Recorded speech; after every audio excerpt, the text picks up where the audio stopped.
sebenarnya kan tauhid itu memang ya alasan Allah mengutus semua nabi dan rasul Iya. gitu ya dari zaman dulu, dan hanya ketika Islam jadi syariatnya semua lebih sempurna gitu. Tapi kenapa Allah sampai selalu kirim utusan, kirim nabi rasul gitu kan karena tauhid gitu. Jadi Awalnya beliau nanya-nanya kalau misalnya sholat itu berapa rakaat gitu-gitu. Jadi saya bilang dalam hati saya sih, kan Dokter Isya kan Kristen ya, maksudnya dalam hati gitu, kok ngapain nanya-nanya gitu.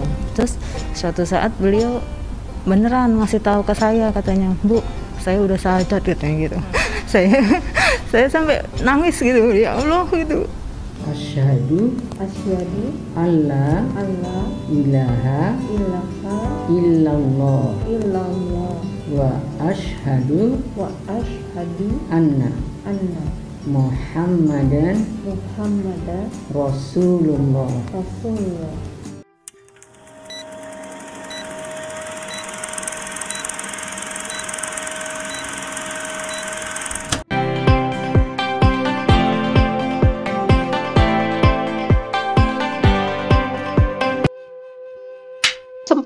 Pak Ustadz sempat berdoa gitu ya dalam hati, ya Tuhan, kalau ini saya durhaka sama Engkau, sama suami saya, sama orang tua gitu, bikin saya nggak sampai tempatnya gitu.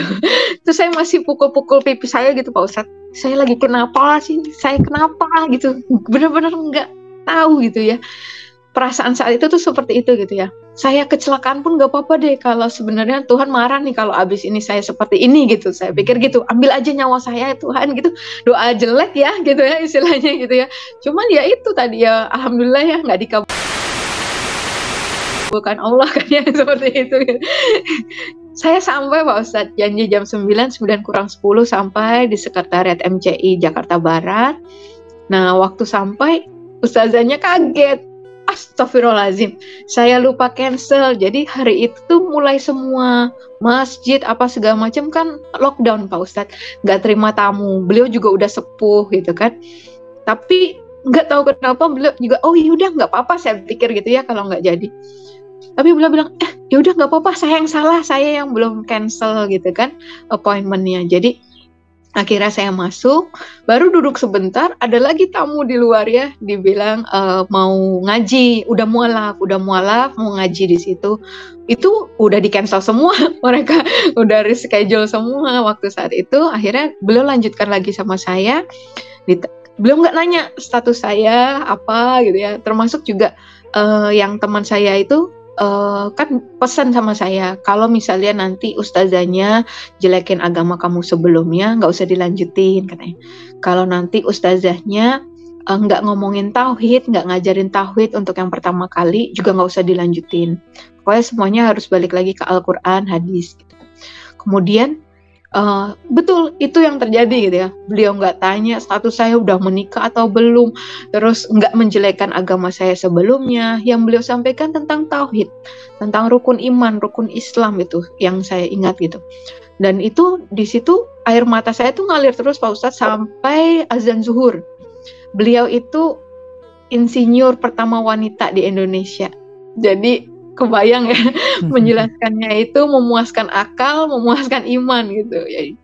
Disampaikan tentang tauhid itu masuk banget gitu di saya gitu ya. Nggak bisa Allah tuh disamakan dengan makhluk gitu. Kalau masih bergantung pada sesuatu, seseorang untuk hadir ke dunia, apa itu bisa disebut Allah gitu ya, gitu kan.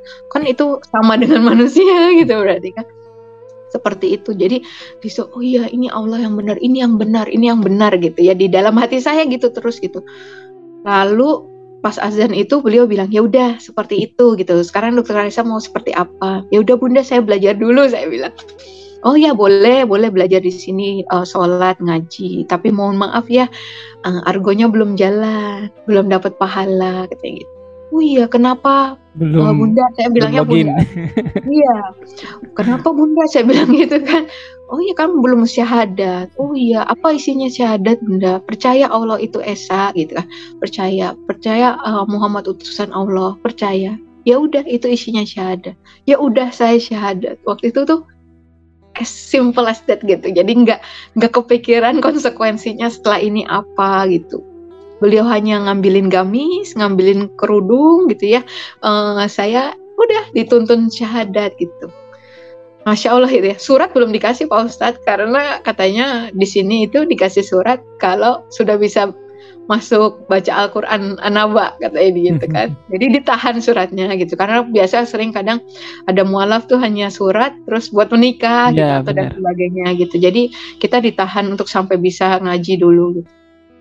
Terus pulang tuh dengan bekal nggak tahu. Ya udah nanti pulang mandi besar sudah dikenakan kewajiban sholat ya gitu. Cuman pesannya cuma seperti itu gitu.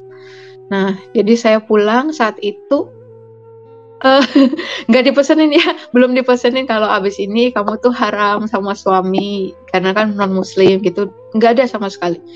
Saya pulang, cuman yang saya tahu saya harus beli mukena supaya asar saya bisa sholat gitu. Saya pulang mandi besar, sholat asar saya itu dituntun sama YouTube Pak Ustadz. Saya pilih yang apa namanya, yang anak-anak, yang iftitahnya pendek, yang bacaannya pelan-pelan kayak gitu ya. Jadi YouTube tuh HP tuh saya taruh kayak jadi imam, saya belakangnya ikutin gitu. Gak tahu ya itu diterima apa enggak sama Allah gitu. Cuman saat itu yang saya tahu sih hati saya benar-benar bergantung banget sama Allah ya gitu. Dan dalam kondisi sembunyi-sembunyi itu rumah nih CCTV semua gitu Pak Ustadz. Sampai saya nyari yang blind spotnya tuh di mana gitu biar nggak kelihatan di CCTV gitu kan.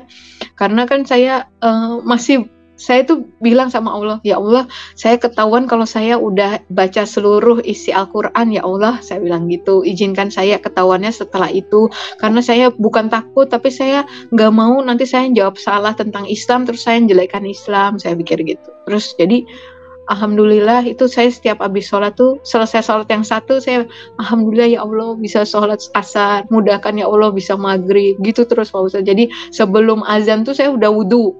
Nanti pas azan kan harusnya kita nunggu azan dulu baru sholat. Saya pas azan itu justru saya sholat karena saya untuk mengelabui suara itu kan masang YouTube itu. Jadi saya sholatnya justru pas azan gitu.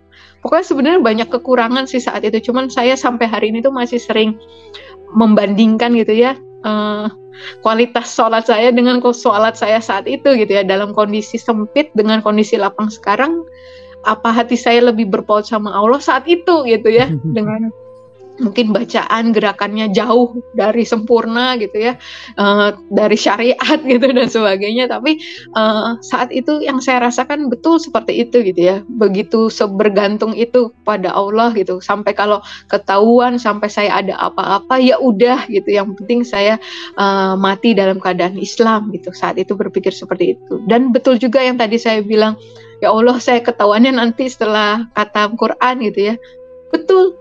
Nggak lama setelah itu bulan Maret kan, kemudian nggak lama masuk Ramadan, minggu ketiga itu saya alhamdulillah selesai terjemahannya Pak Ustadz, belum bisa baca Arabnya kan, itu selesai gitu. Yang anehnya itu saya biasanya kalau baca apa-apa tuh dikit-dikit tuh berhenti nanya gitu ya, apa ini maksudnya, kenapa begini gitu. Itu alhamdulillah gitu, nggak terasa baca Al-Quran itu saat itu. Saya ingat betul, mungkin orang suka tanya, kenapa sih setiap cerita bilangnya juz 27? Memang saya menyadarinya waktu saya pas di juz 27 gitu ya. Kok saya dari tadi belum nanya gitu ya? Kok belum ada yang saya ragukan gitu rasanya gitu ya. Nggak ada yang diragukan gitu saat itu, yang ada makin oh ya seperti ini, Masya Allah ya, kalau di dalam Al-Quran tuh nggak ada satupun menjelekkan Nabi gitu ya dan Rasul gitu, semua dimuliakan. Even Nabi Isa, saya pikir mungkin umat Islam nggak terlalu memuliakan gitu ya, saya pikir waktu sebelumnya gitu ya, Masya Allah gitu ya, justru saya merasa Nabi Isa dimuliakan gitu. Jadi di situ setiap ketemu ayat tentang Nabi Isa tuh saya malah jadi highlightnya gitu ya, Masya Allah ternyata Nabi Isa pernah ditanya sama Allah juga gitu kan, apakah engkau dan ibumu yang menyuruh orang-orang ini untuk menyembah ya kan selain Allah gitu kepada mereka. Terus Nabi Isa malah jawab, Maha suci engkau ya Allah, kalau emang aku melakukannya pasti engkau lebih tahu gitu kan gitu. Jadi oh iya ya gitu kan, itu jadi Masya Allah gitu, kalau memang Islam tuh ya agama para nabi gitu. Yang saya pikir nabi-nabi yang saya tahu sebelumnya itu bukan Islam, itu ternyata mereka sholat gitu. itu sih Pak Ustadz yang mungkin sampai situ dulu ya Pak Ustadz, karena lebih panjang sampai akhirnya bersyahadat dan mencoba itu ya Pak Ustadz, sholat dan baca Al-Quran panjang, maaf. Insya Allah nih ceritanya, ya alhamdulillah ini kita bisa tahu nih ternyata karena memang seorang dokter ya, Dokter Karissa, jadi memang yang ilmunya itu sainsnya kuat, jadi mungkin Allah memberikan hidayahnya, memberikan petunjuknya itu ya dari yang beliau geluti sehari-hari. Nah dari ya sainsnya, terus dari mempelajari kan jarang kan ya dokter ya, kalau saya lihat ya untuk mu'alaf itu yang memang seperti kayak dokter nih, benar-benar meneliti. Ternyata syariat Islam itu seperti ini, bahkan walaupun belum Islam tapi ngepoi Islam, yang awalnya skeptis terhadap Islam, alhamdulillah diberikan gambaran oleh Allah dengan cara mungkin tadi pandemi dulu ya.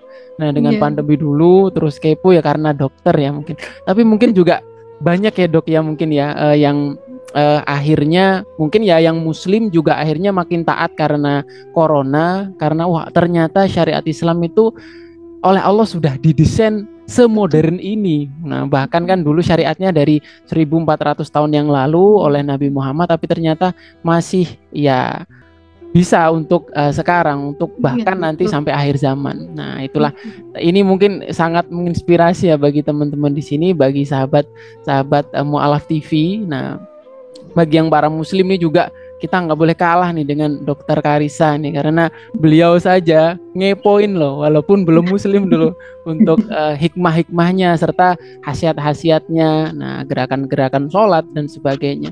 Nah tadi sampai syahadat ya dokter ya, berarti tadi waktu syahadat itu memang dalam artian sudah mulai mantap ya untuk masuk Islam, dan tadi juga sudah proses belajar. Dan ya tadi ya ada embel-embel nggak ada pahalanya kalau ini, terus akhirnya dituntun syahadat. Nah kalau perasaannya ketika ikrar syahadat itu gimana tuh dokter waktu itu?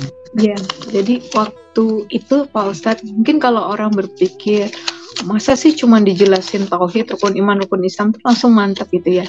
Tapi kalau ditanya ke saya sekarang gitu, dengan setelah yang semua saya lewati ya, ujian-ujian setelahnya itu, kalau ditanya apa yang bikin kuat, ya justru karena keyakinan pada tauhid itu ya Pak Ustadz, yang nggak ada tandingannya gitu. Yang saya pikir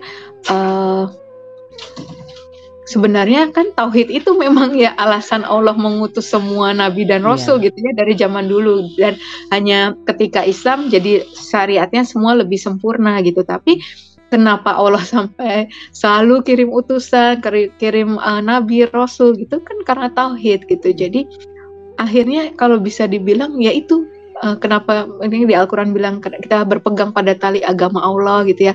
Kenapa tauhid ini tuh seperti akar seperti pohon gitu ya, kalau dibilang gitu, kalau akarnya makin kuat ya insya Allah gitu ya nanti pohonnya makin berbuah dan sebagainya. Yang saya rasakan betul justru memang tauhidnya itu Pak Ustadz. Jadi waktu berikrar itu ya semantap itu gitu, walaupun dengan kesannya gue pengen banget pahala gitu ya, sampai nggak mau rugi banget tuh, sampai ya udah syahadat aja gitu ya.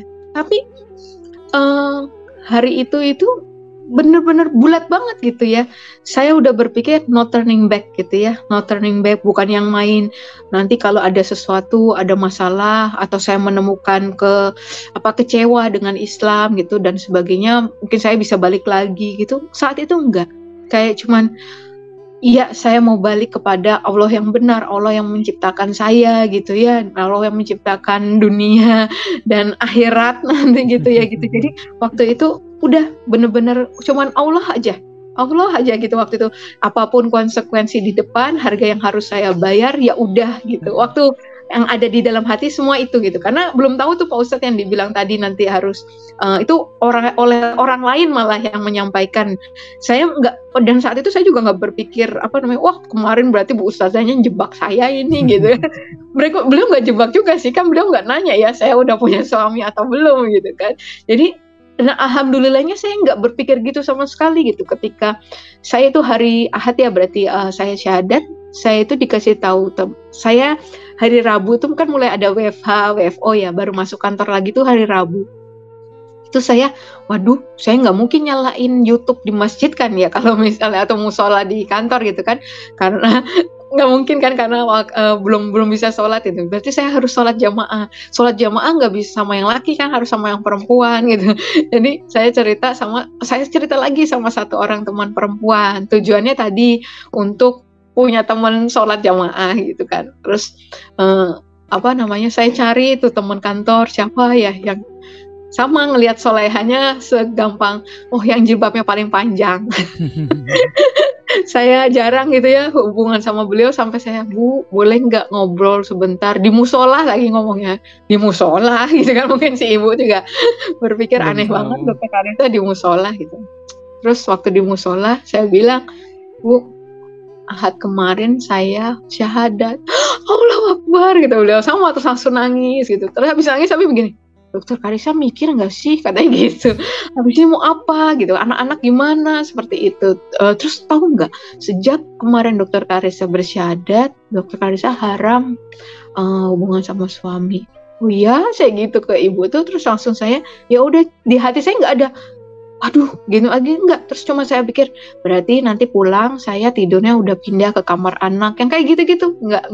Nggak berpikir ribet gitu, bener-bener yang kalau ditanya abis ini mau gimana, nggak tahu, pokoknya jalanin setapak demi setapak kan, kalau bisa dibayangkan gitu. Semua nanya abis ini gimana, saya selalu bilangnya nggak tahu gitu, bener-bener pasrah gitu kali ya gitu sama Allah gitu. Jadi memang saat itu mikirnya ya cuman bersyukur aja gitu ya, kayak nggak mungkin banget saya tuh dipilih Allah untuk dapat petunjuk gitu ya, tapi kok ya dipilih dalam status kondisi seperti ini gitu ya. Siapa suami saya seperti apa, anak saya sudah 3 gitu kan gitu. Saya tahu itu bakal cari masalah berantakan gitu, tapi ya udah pasrah aja gitu, benar bersama Allah. Kayak udah, saya ketemu Allah yang benar gitu. Allah kan maha segala-galanya. Kalau saya kehilangan segala-galanya juga Allah yang maha mengembalikan juga. Kalaupun Allah nggak kembalikan ya udah gitu. Allah itu udah lebih dari cukup buat saya. Waktu itu udah pikiran gitu aja Pak Ustadz. Nah, setelah masuk Islam kan tadi sudah tergambar ya bakalan ada masalah-masalah ya. Nah, ya entah nanti dari keluarga, entah dari kerjaan dan sebagainya. Nah, kalau yang ujian terberatnya itu apa Dok waktu setelah masuk Islam itu Dok?